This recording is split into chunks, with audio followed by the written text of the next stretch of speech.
हनुमान भगवान श्री राम के महान भक्त थे। भगवान श्री राम के बाद यदि किसी का नाम स्मरण किया जाता है तो वो है हिंदुइज्म के सबसे ताकतवर और सबसे लोकप्रिय हनुमान जी।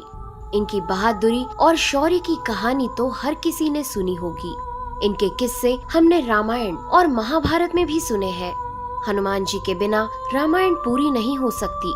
रामायण काल में जन्मे हनुमान सैकड़ों सालों बाद महाभारत काल में भी जिंदा थे। इनके अस्तित्व को हम त्रेता युग से जानते हैं। कहा जाता है कि महाभारत की लड़ाई से पहले हनुमान जी पांडवों से मिलने आए थे। पौराणिक कथाओं के अनुसार हनुमान जी को अमरता का वरदान प्राप्त था। धार्मिक ग्रंथों की बात करें तो हमें उनमें हिंदू धर्म के भगवानों के वापस स्वर्ग में जाने का वर्णन मिलता है, लेकिन शेष रहते हैं हनुमान जी, जिनके मरने या वापस स्वर्ग में जाने की बात किसी भी ग्रंथ में देखने को नहीं मिलती। इस बात को दोहराने की जरूरत नहीं है कि भगवान हनुमान अमर थे। कुछ महान लोगों ने उनके दर्शन करने की बात भी कही है, जिसमें ऋषि माधवाचार्य, तुलसीदास, स्वामी रामदास और राघवेंद्र स्वामी जैसे महापुरुष शामिल हैं। हनुमान जी को मानने वाले लोग कहते हैं कि हनुमान जी हर उस जगह पर मौजूद है जहां उनके भक्त उन्हें बुलाते हैं, उन्हें याद करते हैं, और हनुमान जी हर उस जगह आ जाते हैं जहां उन्हें सच्चे दिल से पुकारा जाता है।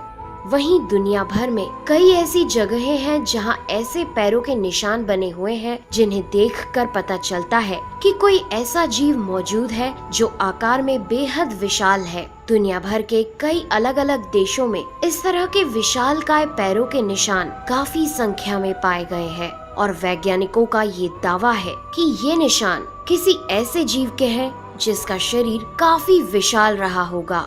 अमेरिका में कई लोगों ने काफी बार एक विशालकाय जीव को घूमते देखने की बात कही है। ऐसा माना जाता है कि अमेरिका की माया सभ्यता भी एक मंकी नामक भगवान की पूजा करती थी। इसके अलावा चीन की दंत कथा में भी एक मंकी किंग का जिक्र मिलता है, जो बहुत हद तक हमारे हनुमान जी से मिलते जुलते हैं, और ये सारे सबूत यही इशारा करते हैं कि हमारे हनुमान जी आज भी हमारी धरती पर हमारे बीच मौजूद हैं। इस बात का प्रमाण हमें श्रीलंका में रह रहे एक आदिवासी कबीले से मिलता है। कहते हैं जब भगवान राम ने अपना मानव शरीर छोड़ दिया था, तब हनुमान अयोध्या छोड़ भगवान राम की याद में श्रीलंका के जंगलों में पिदुरु पर्वत की तरफ चले गए, जहां जंगली आदिवासियों ने हनुमान जी की बहुत सेवा की। वहां से वापस लौटते वक्त उनकी भक्ति और सेवा से खुश होकर हनुमान जी ने इस कबीले के लोगों को ब्रह्म ज्ञान का बोध कराया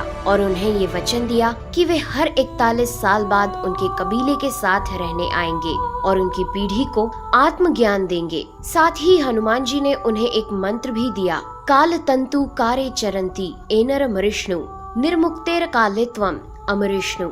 और इस मंत्र को देते हुए कहा कि जब भी तुम मेरे दर्शन करना चाहो तब ये मंत्र पढ़ना, मैं पलक झपकते ही आ जाऊंगा। पर उन कबीले वालों ने हनुमान जी से पूछा कि यदि ये मंत्र किसी और के हाथ लग गया और वो इसका गलत इस्तेमाल करने लगा तब क्या? तब हनुमान जी ने उनसे कहा कि ये मंत्र सिर्फ उस इंसान के लिए काम करेगा जिसको अपनी आत्मा का मुझसे जुड़े रहने का एहसास होगा, और जहाँ ये मंत्र पढ़ा जाएगा वहाँ से 980 किलोमीटर तक ऐसा कोई भी इंसान नहीं होना चाहिए जो मुझ में सच्चा विश्वास ना रखता हो। खैर, मजेदार बात ये है कि ये जंगली आदिवासी समुदाय आज भी मौजूद है और श्रीलंका के जंगलों में बाहरी समाज से एकदम दूर है। इनका रहन सहन और पहनावा और भाषा भी प्रचलित भाषा से एकदम अलग है। सेतु संगठन के अनुसार इस कबीलाई या आदिवासी समूह को मातंग लोगों का समाज कहा जाता है। इस समुदाय पर लोगों का ध्यान तब गया जब सेतु नामक एक आध्यात्मिक संगठन ने इस आदिवासी समुदाय की कुछ अजीब गतिविधियों को नोटिस किया। इस संगठन ने उनको और अच्छी तरह से जानने के लिए जंगली जीवन शैली अपनाई और इनसे संपर्क साधना शुरू किया। संपर्क साधने के बाद उन समूह से उन्हें जो जानकारी मिली उसे वे जानकर हैरान रह गए। दरअसल ये अजीब गतिविधियां एक पूजा का हिस्सा थी जो हर 41 साल में हनुमान जी के आने पर की जाती थी, और ये लोग इस अजीब एक्टिविटी को इसलिए करते थे क्योंकि हनुमान जी उस समय उनके साथ थे। सिर्फ कबीले वाले उनको देख सकते थे। सेतु अनुसार इन आदिवासियों के मुखिया बाबा मातंग ने हनुमान जी के द्वारा उस प्रवास के दौरान किए गए हर कार्य और उनके द्वारा बोले गए प्रत्येक शब्द का एक एक मिनट का विवरण अपनी एक पुस्तिका हनु पुस्तिका में नोट किया है।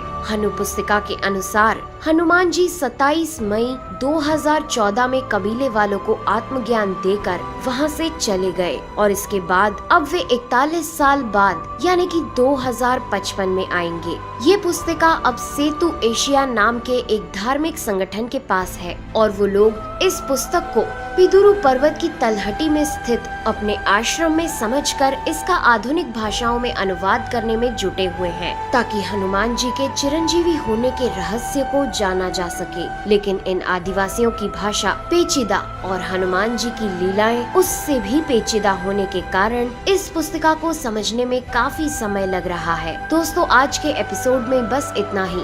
वीडियो पसंद आया हो तो लाइक करें, शेयर करें और कमेंट करके इस वीडियो पर अपनी राय हमें जरूर दें। मैं हूं आपकी दोस्त नेहा आगरकर। फिर मिलेंगे एक नए एपिसोड में। अब दीजिए इजाजत। नमस्कार।